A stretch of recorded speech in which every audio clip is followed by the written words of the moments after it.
नमस्कार सगळ्यांना. सुवर्णा पाटील ब्लॉग्समध्ये तुमचं खूप खूप मनापासून स्वागत आहे. तर आपण श्रावणातल्या आता हिरव्या भाज्या करतोय. आपण फळभाजी झाली, आता आपण पालेभाजीकडे वळूया. तर आता मी आज पालक करणार आहे, डाळ पालक.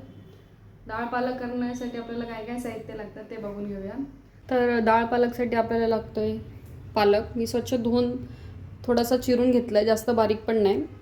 आणि बारीक चिरलेला टोमॅटो, बारीक चिरलेला कांदा, तुरीची डाळ, जिरं, हळद, लाल तिखट, गरम मसाला, आलं लसूण पेस्ट आणि मीठ. आता हा जो पालक आहे, हा आपण तुरीची डाळ आणि पालक हा आपण कुकरला लावून घेणार आहे आणि त्याच्या जवळजवळ 4 ते 5 शिट्ट्या होऊ द्यायचा. चांगली डाळ आणि पालक चांगला शिजला पाहिजे. तर मी आता हे सगळं कुकरला लावून घेते. हे मी आता डाळ आणि पालक कुकरला लावून घेतली. आता त्याच्याजवळ 4 ते 5 शिट्ट्या होऊ द्यायच्या. आता आपल्या कुकरचे 4-5 शिट्ट्या झाल्या आणि मी कुकर थंड करायला पण ठेवलाय. तर वाफ निघाली आहे. आता आपण कुकर उघडून बघूया. हे बघा, आपली डाळ आणि पालक दोन्ही पण छान शिजले. आता हे छान असं मिक्स करून घ्यायचं. जसं आपण वरण घोटतो ना, तसं ते मिक्स करून घ्यायचं. डाळ पालक ही छान असं घोटून झालेलं आहे. आता हे बाजूला ठेवायचं. हे मी एक पॅन घेतलंय. पॅनमध्ये तेल टाकायचं. तेल गरम झालं की मग त्याला आपण फोडणी देऊन घेऊया. आता आपलं तेल तापलंय. आता याच्यात सगळ्यात पहिले टाकायचं आहे जिरं. जिरं छान तडतडलं की त्यानंतर टाकायचं आहे बारीक चिरलेला कांदा. ते छान मिक्स करून घ्यायचं.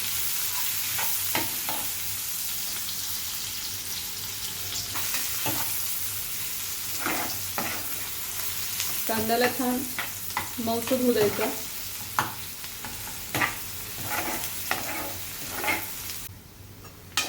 आता कांदा छान मऊसूत झाला की टाकायचे आलं लसूण पेस्ट,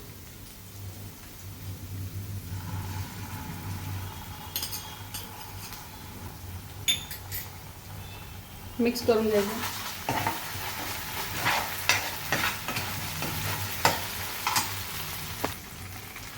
कांदा आणि आलं लसूण पेस्ट छान झाली की टाकायचे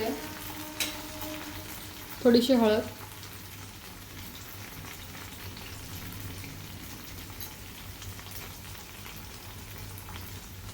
त्यानंतर टाकायचं लाल तिखट,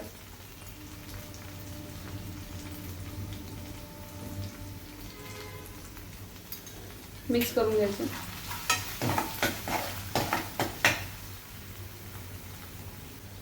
त्यानंतर टाकायचं टोमॅटो बारीक चिरलेला आणि सगळे मसाले टोमॅटोला छान मिक्स करून घ्यायचे.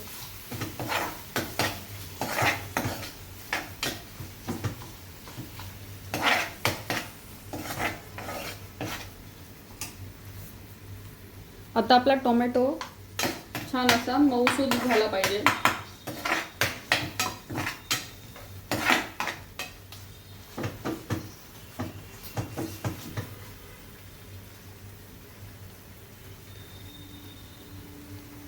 याला छान असं तेल सुटतंय बघा.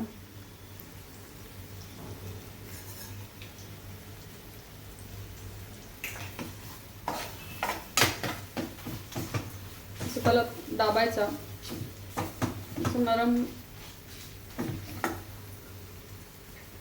आता टोमॅटो छान झाला की टाकायचं आहे हे डाळ पालक जे आपण वरणासारखं घोटून घेतलंय.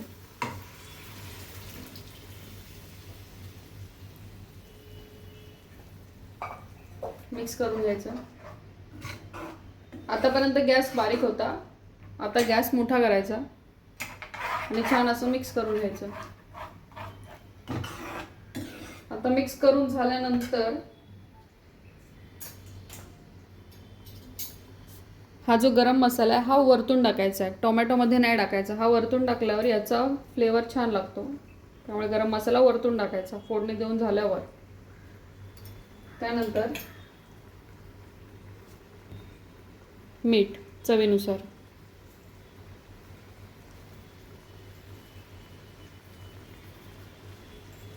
आता हे मिक्स करून घ्यायचं. साईडने सगळा लागलेला मसाला वगैरे सगळं असं गोळा करून घ्यायचा.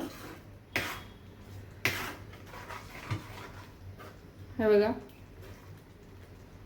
आता गॅस बारीक करायचा आणि याच्यावर झाकण ठेवायचं. आता हे झाकण ठेवायचं. आता हे बारीक गॅसवर जवळजवळ 2 ते 3 मिनिटं छान उकळू द्यायचं. A few moments later. आता आपले 2 ते 3 मिनिटं झाले. आपण आता झाकण उघडून बघूया. हे बघा, डाळ पालक झालेलं आहे. तुम्हाला पाहिजे तर कोथिंबीर टाका. आता मी गॅस बंद करते. हे बघा, जवळजवळ असं पाहिजे. जास्त घट्ट पण नाही आणि जास्त पातळ पण नाही. हे बघा, आपला डाळ पालक तयार आहे. तर मी आता प्लेटमध्ये काढून घेते. आपला गरमागरम डाळ पालक तयार आहे. डाळ पालक, पोळी आणि भात.